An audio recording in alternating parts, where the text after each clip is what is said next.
África, el continente negro de los primeros exploradores, se convirtió en el escenario del último acto del imperio de la reina Victoria.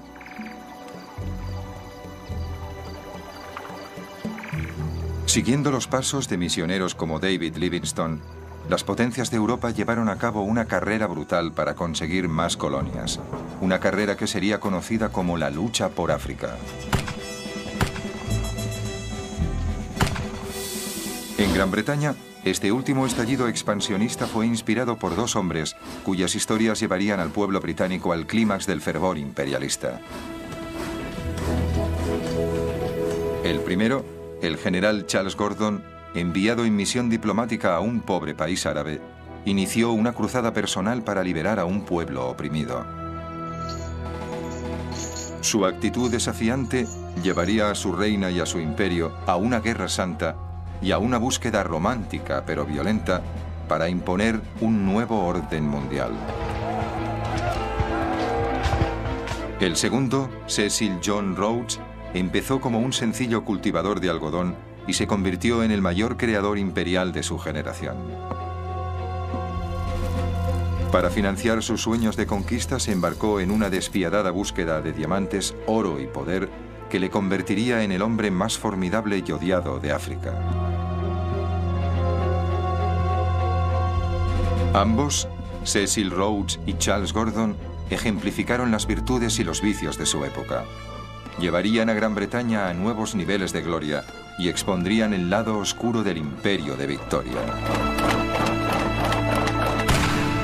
El Imperio Británico, el imperio de la reina Victoria, la lucha por África.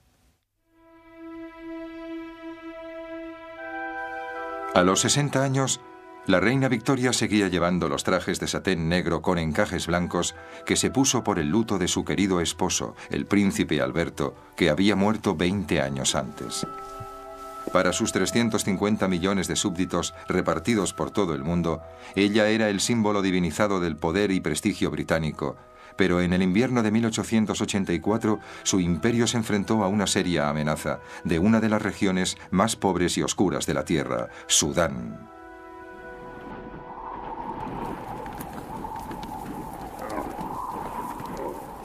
Hay un refrán árabe que dice: cuando Alá creó Sudán, se rió. En tiempos de la reina Victoria, la mayoría de sus 9 millones de habitantes eran nómadas, que vagaban por un desierto tan grande como Europa Oriental. Sudán no tenía carreteras ni ferrocarriles y ni siquiera había sido cartografiado. De este desierto surgió un profeta, un predicador islámico que sería conocido por los árabes y más tarde por el mundo como el Mahdi, el esperado. El Mahdi inspiró a las tribus guerreras de Sudán para levantarse contra sus corruptos gobernantes. Sus ejércitos barrieron el país como el mismo Simún, el famoso viento del desierto. Pronto muchos ingleses temieron que la yihad o guerra santa se extendería hacia el norte, hasta Egipto, amenazando la arteria vital del imperio británico, el Canal de Suez.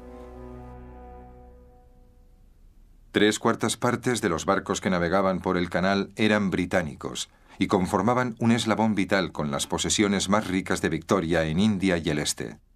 Por esa razón, para protegerlo, había tropas británicas estacionadas en Egipto. Ahora la reina apremió a su primer ministro Gladstone para emplear las tropas contra el Mahdi. La reina tiene firmes convicciones sobre Sudán y Egipto y debe decir que cree que hay que dar un golpe. Se trata de árabes salvajes que no tienen ninguna oportunidad frente a un ejército regular. Debemos hacer una demostración de fuerza. Gladstone se esforzó en tratar a la reina con cortesía, aunque no tenía en muy alta estima sus juicios de valores. Sin ningún valor. William Ewart Gladstone fue uno de los grandes estadistas de la época victoriana, un hombre con una inmensa fuerza moral y física. Al cumplir los 70 años se relajaba talando árboles en su casa de campo. Creía que la fuerza de la economía británica y la de su ideal liberal podía liderar el mundo.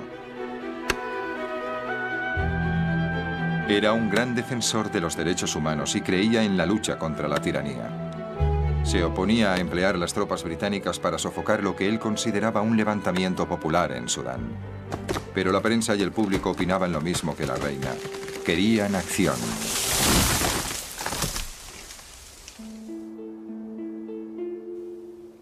El gobierno de Gladstone decidió ganar tiempo.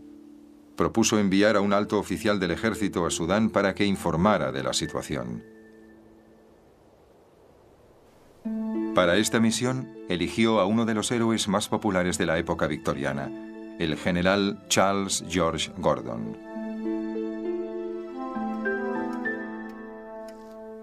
Gordon se había hecho famoso en China, cuando fue enviado para ayudar a defender a los comerciantes británicos de los horrores de la guerra civil. Tomó el mando de una pequeña fuerza de campesinos y aventureros conocidos como el Ejército Siempre Victorioso. Era implacablemente valiente y comandó el Ejército Siempre Victorioso, llevándolo a la victoria como un caballero medieval.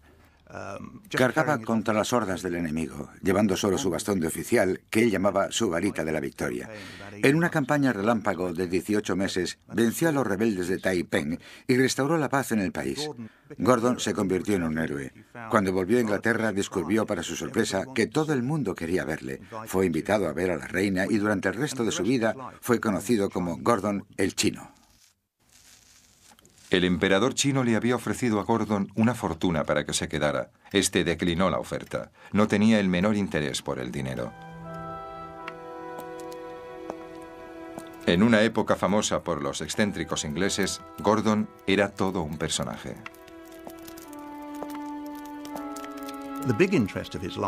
Lo que más le interesaba en la vida, algo que era mucho más que un pasatiempo, prácticamente una obsesión, era el cuidado de los niños, particularmente pequeños. Buscaba niños hambrientos, durmiendo en portales, desollinadores, y los llevaba a su alojamiento, los lavaba, los vestía, los enviaba a la escuela, les daba dinero para sus gastos, se ocupaba de su educación y les encontraba un empleo.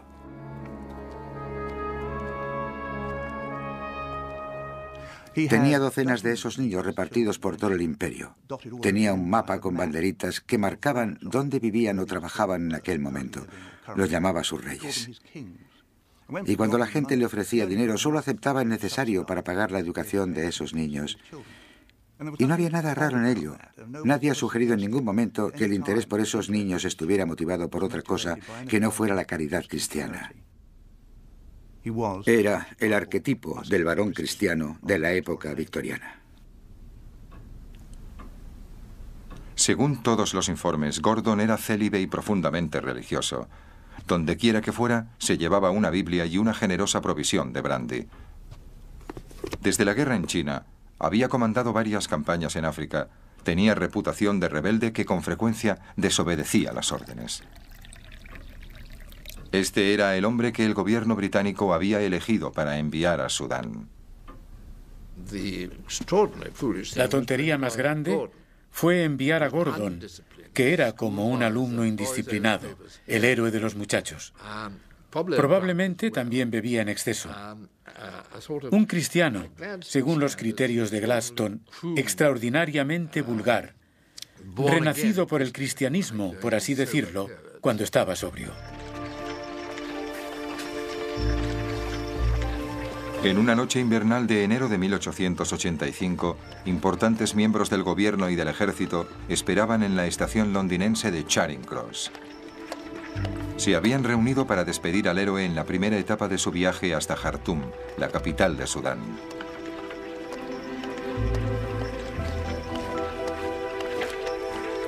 Gordon llegó tarde. Había estado cenando con unos amigos y había perdido la noción del tiempo jugando con sus hijos. También había olvidado coger dinero. El secretario de Asuntos Exteriores se apresuró a comprarle el billete a Gordon. Los otros hurgaron en sus bolsillos para darle un reloj de oro y todo el dinero que llevaban encima. Uno de los generales intentó recaudar más dinero.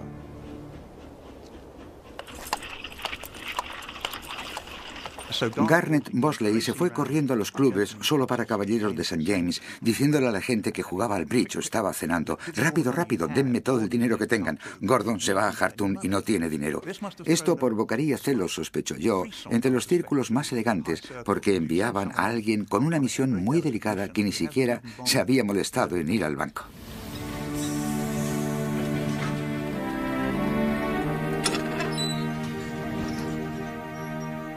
Wolsey consiguió unas 200 libras y corrió de vuelta a la estación.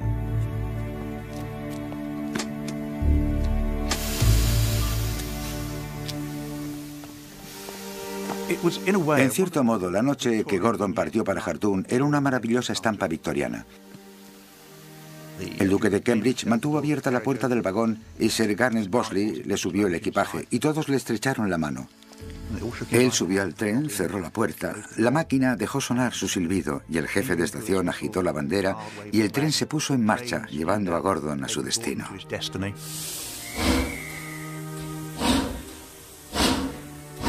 Lord Granville, secretario de Asuntos Exteriores, fue el único en expresar sus dudas.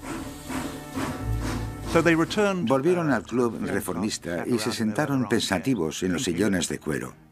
Lord Granville tenía una copa de brandy con la que jugueteaba y olía, y de pronto les dijo a sus colegas: me pregunto si no hemos cometido un espantoso disparate. Sus dudas eran compartidas por el cónsul británico en El Cairo. No es fácil tratar con un hombre que en los momentos de dificultad recibe sus instrucciones del profeta Isaías. Gordon había recibido 2 pliegos de instrucciones. Según el primero, debía ir allí, averiguar qué estaba pasando e informar si creía que podría sofocar la rebelión del Mahdi. Y según el otro, el caso de no ser posible, tenía que informar de cómo podrían ser evacuados los comerciantes europeos de Khartoum. Pero claro, cuando llegó, debido a que Gordon siempre hacía lo que quería, decidió hacer algo completamente diferente. Gordon se sintió consternado por lo que vio en Sudán. Hombres, mujeres y niños vagaban encadenados por el desierto con destino a los grandes mercados árabes de esclavos, donde los hombres eran castrados y vendidos como eunucos y las mujeres eran desnudadas y subastadas para servir en los harenes.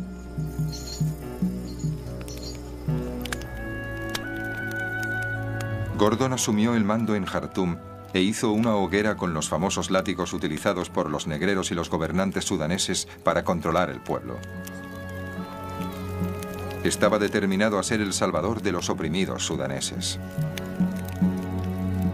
He venido sin tropas, pero con la ayuda de Dios nos enfrentaremos a los males de Sudán.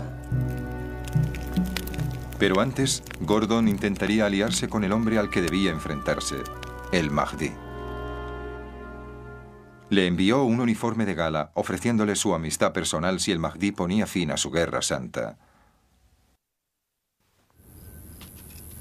Ahora Gordon sabría la clase de hombre con el que tenía que tratar. El Mahdi le devolvió el uniforme con una jiba, propia de las tribus del desierto, y una nota invitando a Gordon a convertirse al Islam y a unirse a su ejército. Gordon se dio cuenta de que el Mahdi era un hombre como él mismo, que no podía comprarse, un hombre que recibía sus instrucciones del profeta, excepto que en el caso del Mahdi no era el profeta Isaías, sino Mahoma. Gordon decidió que la única forma era vencerle en el campo de batalla. Su primer paso fue mejorar las defensas de la ciudad. Envió patrullas para averiguar qué estaban haciendo los hombres del Mahdi. Acumuló munición, entrenó a las tropas, cavó trincheras, todo lo que haría un soldado profesional. Gordon se aprovechó de la posición de Khartoum, donde se unen el Nilo Blanco y el Nilo Azul. Cavó un canal defensivo entre los 2 ríos, aislando la ciudad. Luego se dispuso a esperar el ataque del Mahdi.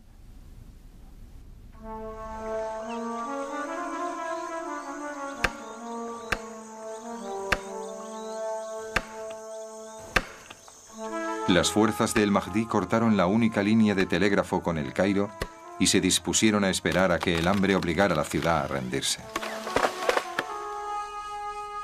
Gordon se vio atrapado en Jartum con 35.000 hombres, mujeres y niños. Para salvarlos necesitaba la ayuda de Gran Bretaña. El objetivo estratégico era obligar al gobierno británico a enviar una fuerza para luchar contra el Mahdi, y pensaba conseguirlo resistiendo hasta que no tuvieran más opción que ir en su ayuda. Pero en Londres, sus peticiones de ayuda cayeron en oídos sordos. Gladstone estaba determinado a que Gran Bretaña no se viera implicada en una guerra en Sudán. Por el contrario, simpatizaba con la lucha de el Mahdi. Gladstone sostenía que el Imperio Británico ya era demasiado grande y en todo caso debería reducirse, pero sobre todo era el jefe del gobierno y no permitiría que un general de los ingenieros reales medio loco, que había decidido apoderarse de una ciudad en pleno desierto contra cualquier probabilidad de éxito, le arrastrara a una guerra en el extranjero. No era parte de la política del gobierno. Gladstone le dijo al Parlamento: enviar tropas sería iniciar una guerra de conquista contra un pueblo que lucha por su libertad, y lo hace con toda razón.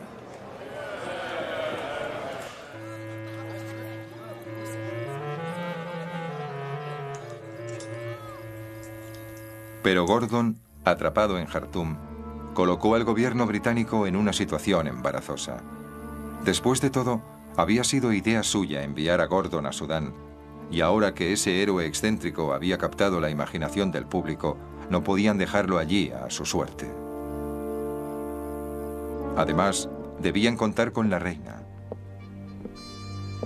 Victoria compartía el miedo de su pueblo por la seguridad del general Gordon. Este gallardo guerrero parecía personificar las virtudes marciales y cristianas de su imperio. Le escribió a Gladstone: la reina tiembla por la seguridad del general Gordon. Si algo le ocurriera, los resultados serían terribles. Gordon corre peligro. Está obligado a intentar salvarle. Por el honor del gobierno y la nación, no puede ser abandonado. Pero mes tras mes, mientras Gordon resistía frente al Mahdi, Gladstone lo hacía frente a la reina. Nadie estaba dispuesto a rendirse. La situación en Jartum se iba deteriorando progresivamente. Empezó a escasear la comida, había disturbios por culpa de la comida, la gente intentaba desertar, aunque esto no progresó cuando las fuerzas del Mahdi les cortó la cabeza. Lentamente el cerco se iba cerrando y en otoño la ciudad estaba asediada y no había salida posible. Solo podían defenderse o esperar a un ejército de liberación.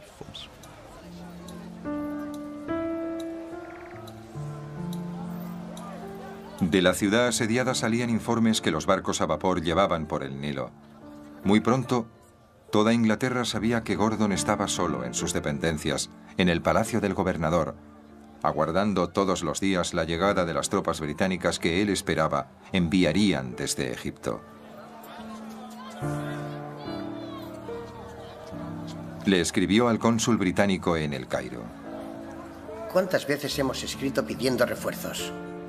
No hemos recibido ninguna respuesta, y el corazón de los hombres se está agotando debido a ese retraso. Mientras ustedes están comiendo, bebiendo y descansando en cómodos lechos, nosotros estamos vigilando día y noche, procurando sofocar los movimientos del Mahdi.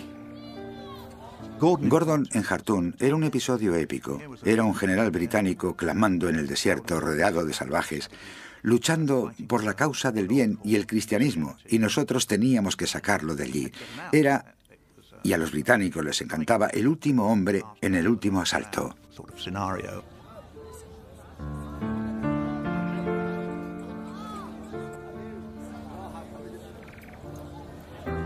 El público ya consideraba a Gordon como a un héroe, Gordon el chino, y aquí estaba de nuevo el héroe en África y el gobierno tenía que hacer algo al respecto. Gladstone se vio presionado por el público para hacer algo, enviar tropas para salvarlo.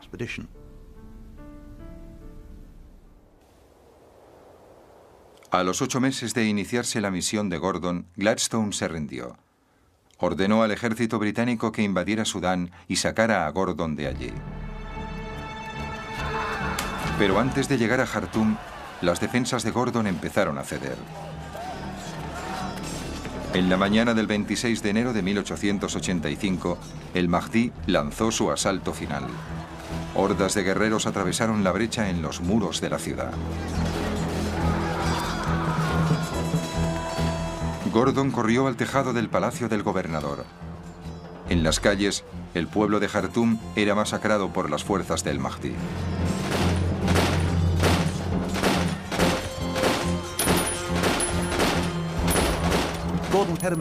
Gordon tenía una ametralladora en el tejado del palacio, un Gardner muy parecida a la Gatling.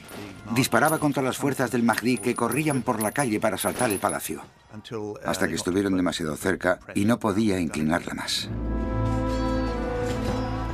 Cuando los guerreros del Mahdi llegaron a los muros del palacio, Gordon abandonó el tejado. Solo en sus dependencias se vistió con su uniforme y se preparó para enfrentarse a su destino. Los relatos de lo que ocurrió a continuación difieren.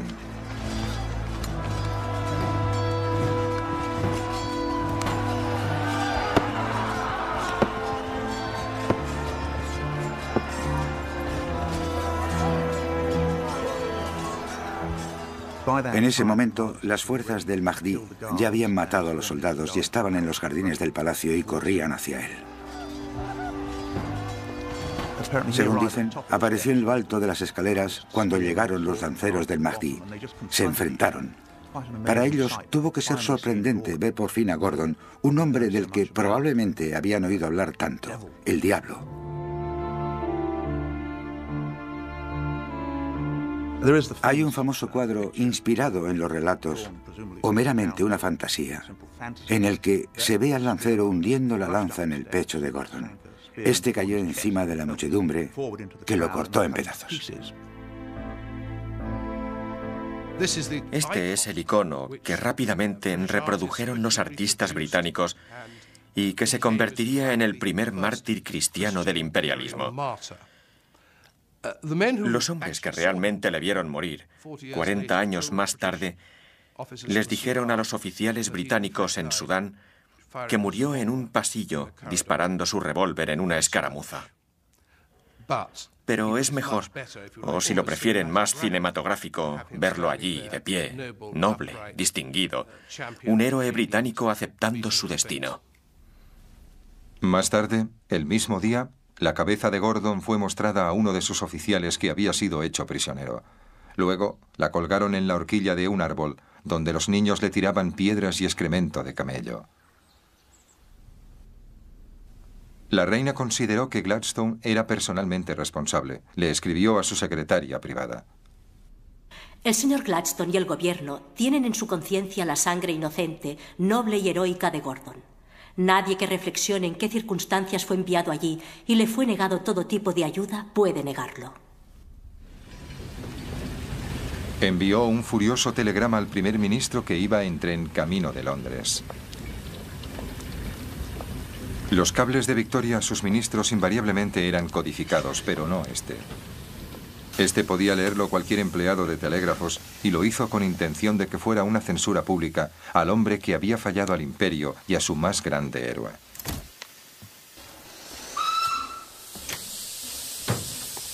El jefe de estación de un pueblo le entregó el telegrama a Gladstone. Las noticias de Jartum son aterradoras.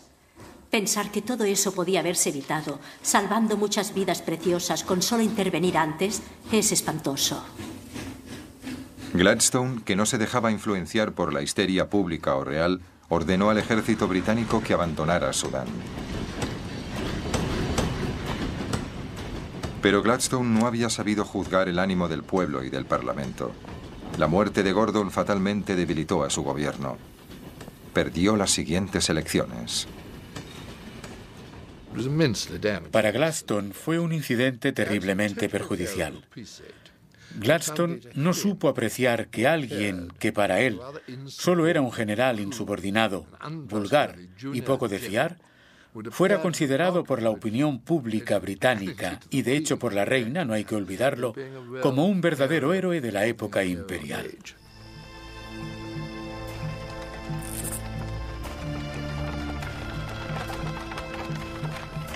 La caída de Gladstone tendría serias repercusiones en todo el imperio, especialmente en el sur de África. La falta de su influencia moral dejó libre el camino a un hombre que llevaría el imperio de Victoria por un sendero mucho más peligroso. Cecil John Rhodes había llegado a Sudáfrica a los 17 años para trabajar en la hacienda algodonera de su hermano. No había nada que distinguiera a Rhodes de miles de emigrantes británicos que dejaban la madre patria para hacer fortuna en las colonias británicas. Pero este joven, hijo de un clérigo, dedicaría gran parte de su vida a ampliar el dominio británico, convirtiéndose en el hombre más peligroso del imperio de la reina Victoria.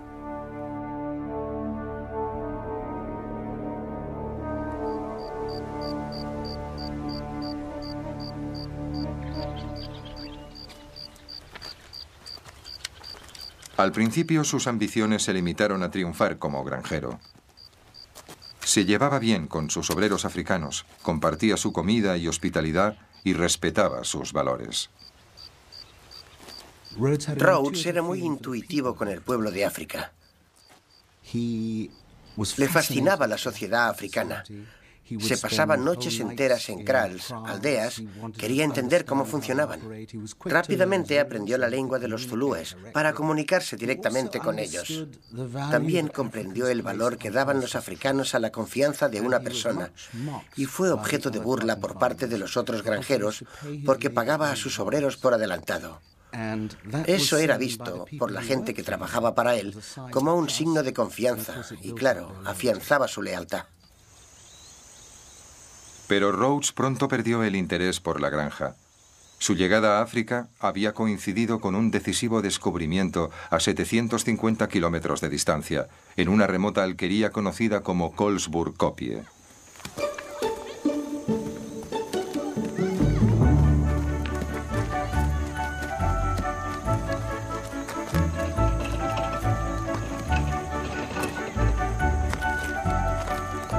Un colono holandés vio que los hijos de sus vecinos jugaban al clip-clip o juego de los cantillos. Se fijó en una piedra que brillaba de forma especial y fue a verla de cerca. Un visitante británico había escrito con anterioridad sobre esta desolada tierra de África. Su Majestad no posee en todo su imperio una franja de tierra tan fea como esta. Pero como pronto descubriría, el mundo contenía riquezas más allá de los sueños más codiciosos. La piedra que el colono había visto se llamaría Eureka y llevaría a la fuente de diamantes más rica jamás encontrada.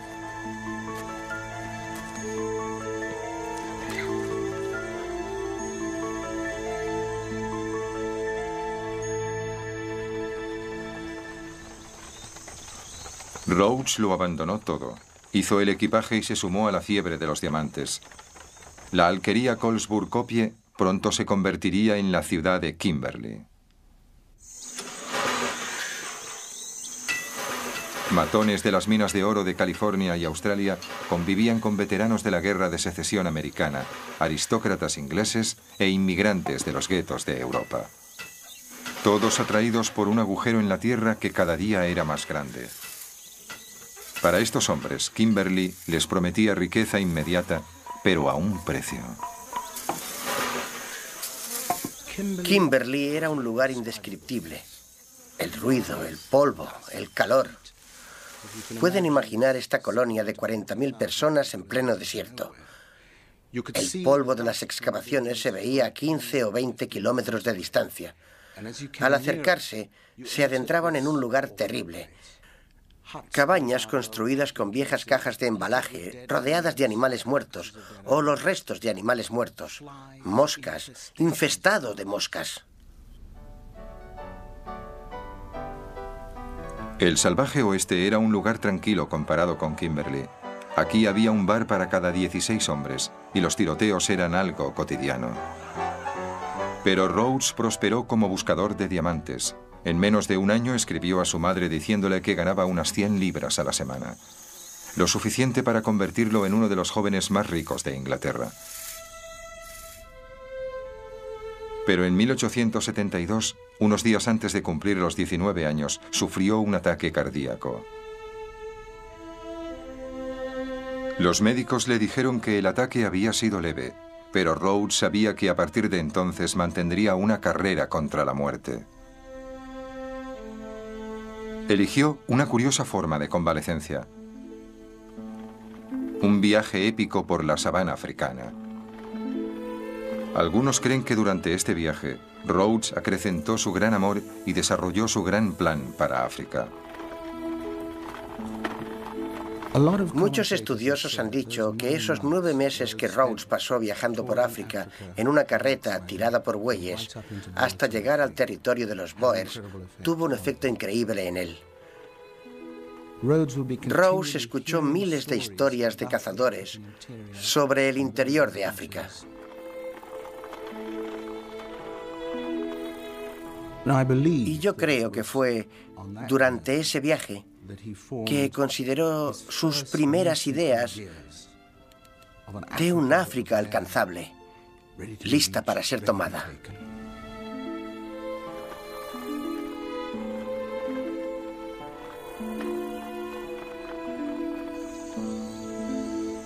Una vez recuperada la salud, Rhodes volvió a las minas de diamantes.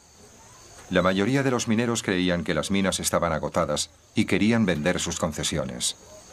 Rhodes se arriesgó y las compró. Su instinto no le engañó. Bajo la primera capa de diamantes había otra, incluso más rica. Rhodes puso todas las concesiones bajo el control de una sola empresa, De Beers. En 10 años controlaría el 90% de la producción mundial de diamantes. Rhodes se sirvió de su riqueza para financiar su sueño.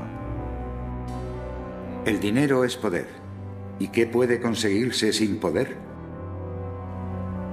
Rhodes soñaba con crear una vasta colonia británica de norte a sur de África.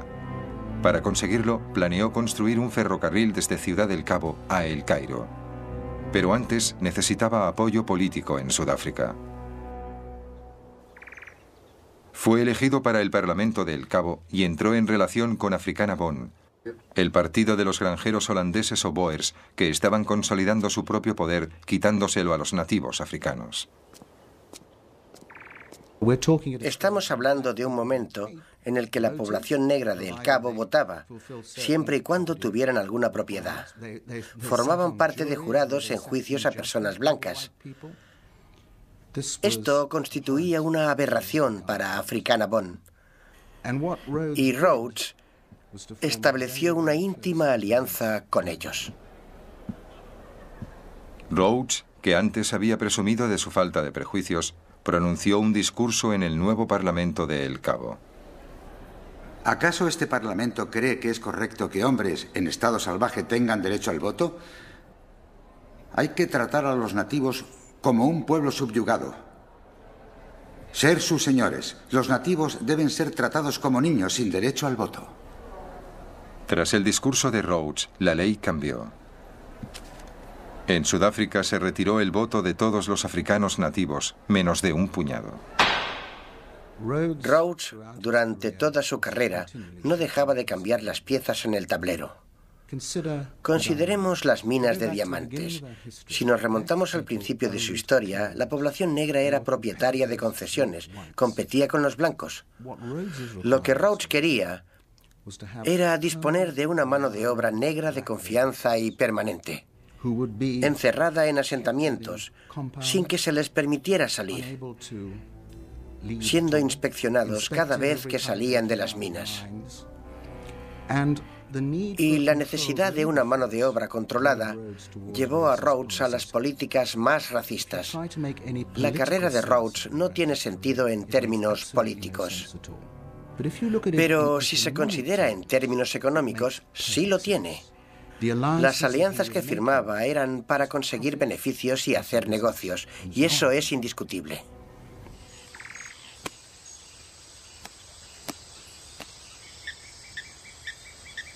El siguiente paso en el plan de Rhodes era ampliar el territorio británico por el norte hasta las regiones que David Livingstone había explorado años antes. Pero en su ruta se encontraba el imperio de los Matabele, el pueblo de los escudos largos, una de las naciones guerreras más formidables de África. Su rey, Lobengula, conocido como el comedor de hombres, mantenía un reino de terror desde su capital en Bulawayo, el lugar de las matanzas. En sus tierras se había encontrado oro y varios aventureros europeos iban por él. Pero Rhodes quería algo más que el oro. Él quería el territorio de Lobengula. La historia de Rhodes y Lobengula es fascinante y horrible al mismo tiempo. Los dos hombres nunca se vieron, pero mantuvieron una fuerte y extraordinaria relación a través de intermediarios. Rhodes envió a 3 de sus agentes a hablar con Lobengula, y para impresionar al rey de Matabele, incluyó entre ellos a John Moffat, cuñado del gran David Livingstone. Pero Lobengula no tenía ninguna prisa en recibirlos, por lo que se vieron obligados a esperar en el recinto en que el rey tenía sus cabras.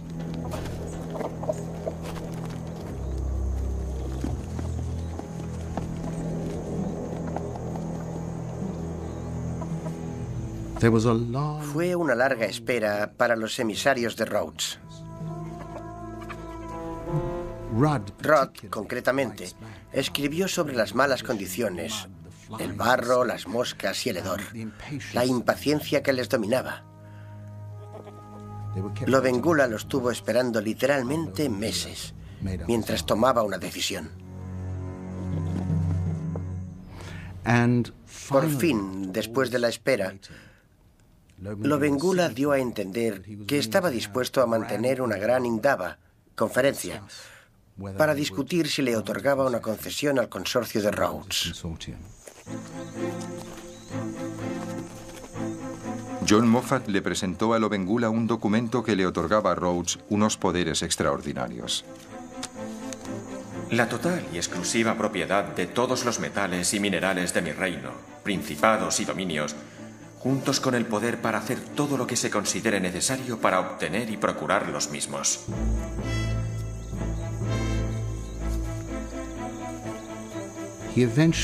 Firmó un documento bien entendido que solo otorgaba a la empresa de Rhodes los derechos de prospección para que sus hombres excavaran 10 agujeros en su territorio. Lo que de hecho había firmado Lobengula equivalía a la venta de su país.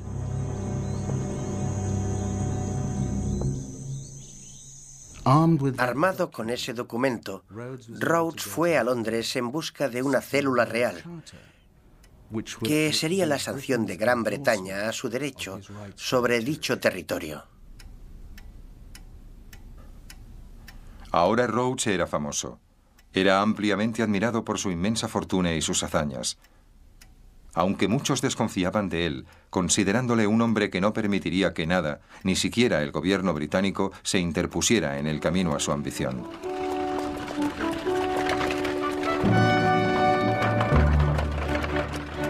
La reina sentía curiosidad por el poderoso súbdito. Invitó a Rhodes al castillo de Windsor. En 1890, cuando conoció a la reina Victoria, la hechizó. Hay un momento maravilloso en el que se dice que ella le preguntó: ¿es cierto, señor Rhodes, que odia a las mujeres? A lo que él replicó: ¿cómo podría odiar el sexo al que pertenece su majestad? Rhodes consiguió la aprobación de la reina y la cédula real, autorizándole a explotar la concesión del rey Lobengula. Le daba derecho legal para reclutar una fuerza policial de la compañía y construir fuertes por toda la región. Los poderes de un estado independiente. Pero Rhodes aún necesitaba sojuzgar el poder de Lobengula. Para conseguirlo llamó a su mejor amigo, el doctor Leander Starr Jameson, jugador, aventurero y un cruel oportunista.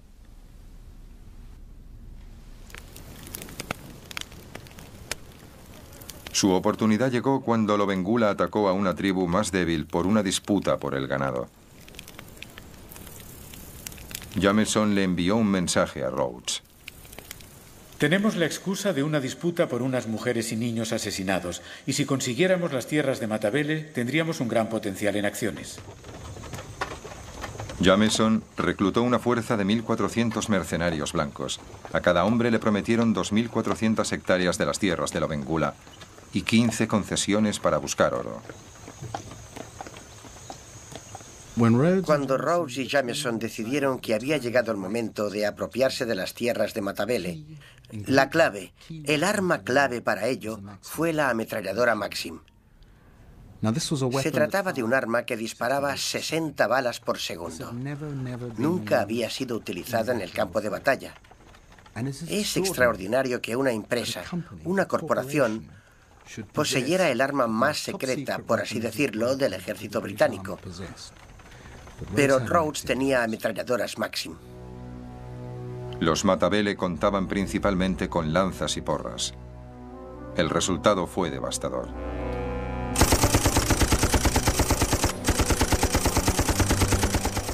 Las ametralladoras Maxim de Rhodes iban segando una y otra vez a los Matabele que avanzaban. Era como cortar el césped. No tenían ninguna oportunidad. Las pérdidas fueron enormes. 3.000 hombres en un solo día. Fue una matanza. Lobengula huyó de Bulawayo con sus esposas. Pocos días después encontró su carreta con el cuerpo del rey a pocos metros.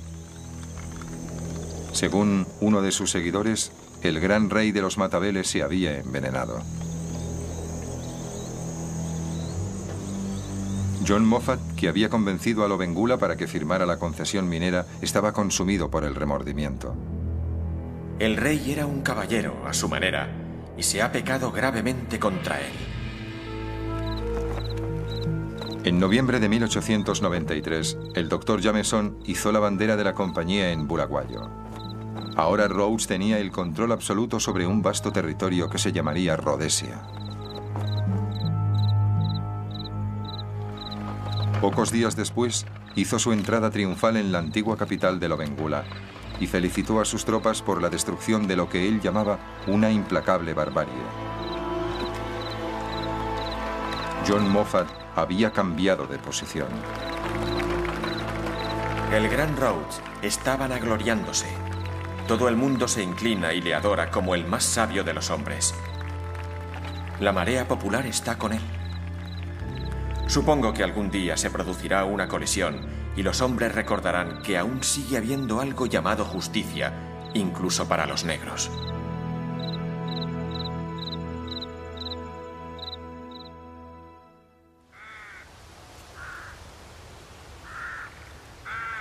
La recompensa de Rhodes fue ser elegido primer ministro de la colonia de El Cabo. Compró una casa en las laderas del Monte Mesa, con vistas al Océano Índico y al Atlántico. Aquí se rodeó de sus amigos varones y los instruía con sus teorías religiosas y raciales. Es evidente que los blancos han vencido en la lucha por la existencia. Y de la raza blanca, los hombres de habla inglesa han demostrado ser los instrumentos más indicados del plan divino para extender la justicia, la libertad y la paz por la mayor superficie posible del planeta. Por ello, dedicaré el resto de mi vida al propósito de Dios y le ayudaré a conseguir que el mundo sea inglés. Rhodes era el dueño de todo lo que podía ver, pero quería más. Su codicia por el poder pronto llevaría al imperio de Victoria a sus horas más oscuras. En 1886 se encontró oro en el Transvaal, un estado establecido por algunos de los Boers que huían del mandato británico. Rhodes temía que los Boers del Transvaal, enriquecidos por los beneficios de las minas de oro, fueran un obstáculo para sus planes. Si unían sus fuerzas con los colonos alemanes del oeste, bloquearían su ruta hacia el norte. Para evitarlo, Rhodes formó una alianza con mineros descontentos de la ciudad minera de Johannesburgo y planificó un levantamiento para derrocar a los Boers. Jameson le aseguró a Rhodes: cualquiera puede apoderarse del Transvaal con una docena de revólveres. Rhodes diseñó el plan para apoderarse del Transvaal por la fuerza, y estos eran los elementos. Que el pueblo de Johannesburgo se levantara en una revuelta, pedirían ayuda y Jameson respondería a la llamada con una fuerza de mercenarios y policías de Rhodesia y, por así decirse, apoderarse del país.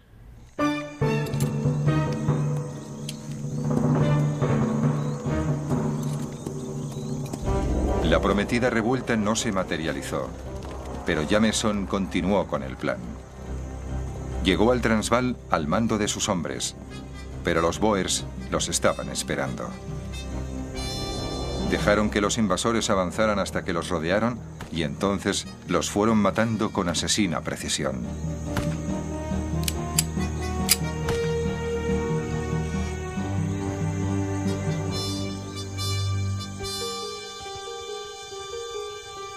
Según el comandante de los Boers, muchos de los hombres de Rhodes eran adolescentes y algunos se echaron a llorar. La incursión de Jameson en el Transvaal fue considerada como un ataque no provocado sobre un estado independiente, un acto de agresión. Repercutió en todo el mundo. Rhodes se vio obligado a dimitir como primer ministro de la colonia de El Cabo y fue requerido por Londres para responder ante el Parlamento británico. Pero no tenían nada que temer. En Gran Bretaña, la opinión pública era claramente anti-Boer. La reina expresó el sentir popular en una carta a su hija. Los Boer son un pueblo horrible, cruel y despótico. Rhodes había llevado a Gran Bretaña a un camino muy peligroso. Sus métodos violentos y sin escrúpulos provocaron una reacción que conmocionó al imperio hasta la médula, y en un momento en el que la reina se preparaba para celebrar las glorias y triunfos de su reinado.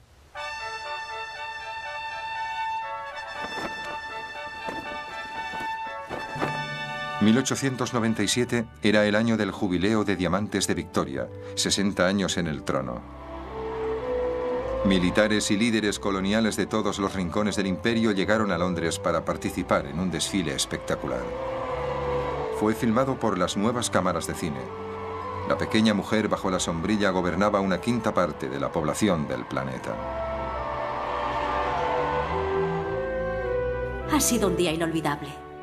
Creo que nadie ha recibido una ovación como la que me han dedicado a mí. Los vítores eran ensordecedores y todas las caras parecían resplandecer de alegría.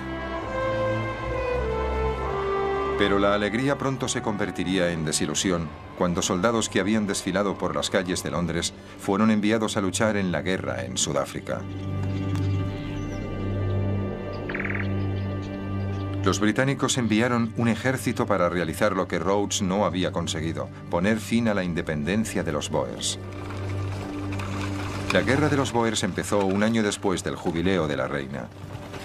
Los británicos creían que sería una campaña breve y gloriosa, pero los Boers estaban bien armados.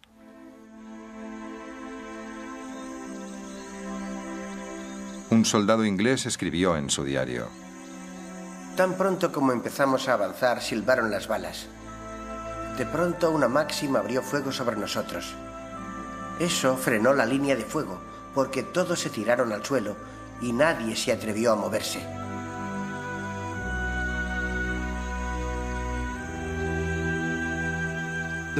Los británicos fueron a la guerra en Sudáfrica muy mal preparados para ese tipo de contienda. La mayoría de los generales que lucharon contra los Boers estaban acostumbrados a un enemigo que luchaba con lanzas. Fue una sorpresa para ellos. Hubo casos en los que se rindieron. La gente no podía soportarlo más. Tiraban las armas y echaban a correr. Hubo gritos de cobardía.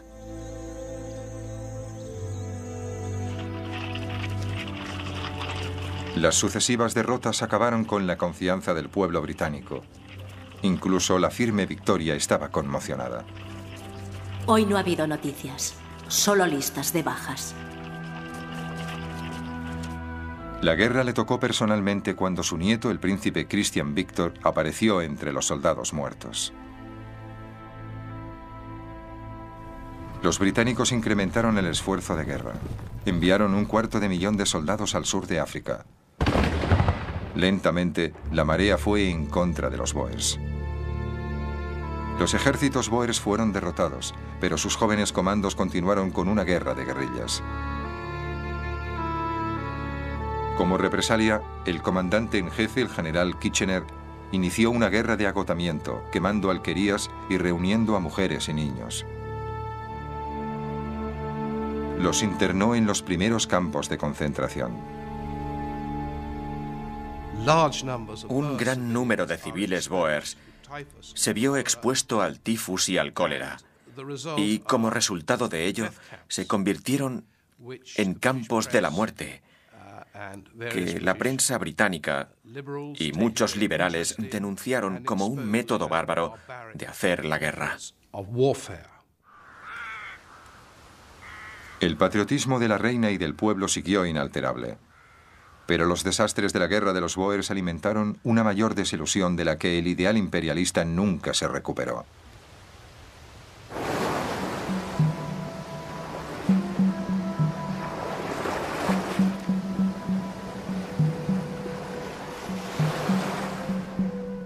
Cecil Rhodes, el hombre que había hecho más que nadie para iniciar esta guerra, aún tenía que luchar una última batalla. El estado de su corazón le dificultaba la respiración. Fue llevado a su pequeña casa en la costa con la esperanza de que la brisa del mar aliviara su angustia.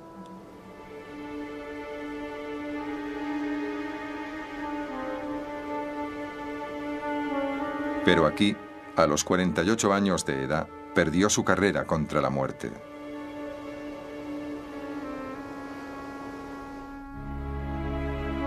Había dejado escrito que quería ser enterrado en Rhodesia, en un lugar que él llamaba la vista del mundo. Su tumba fue marcada no con una cruz, sino con una enorme piedra. Era, en palabras del alto comisionado británico, un lugar pagano, siniestro y embrujado.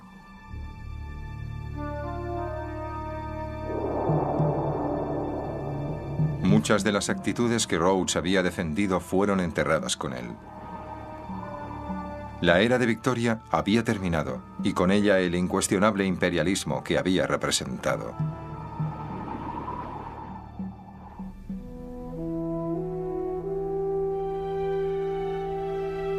La reina Victoria falleció la noche del 22 de enero de 1901. Tenía 81 años.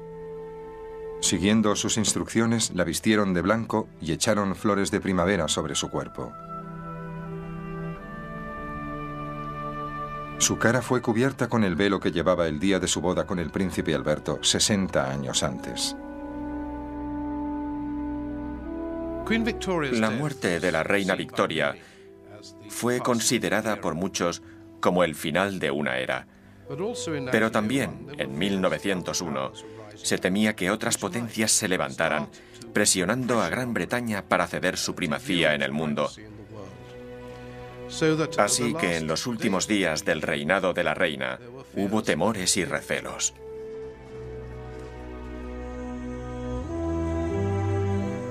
Rhodes había ampliado en exceso el imperio.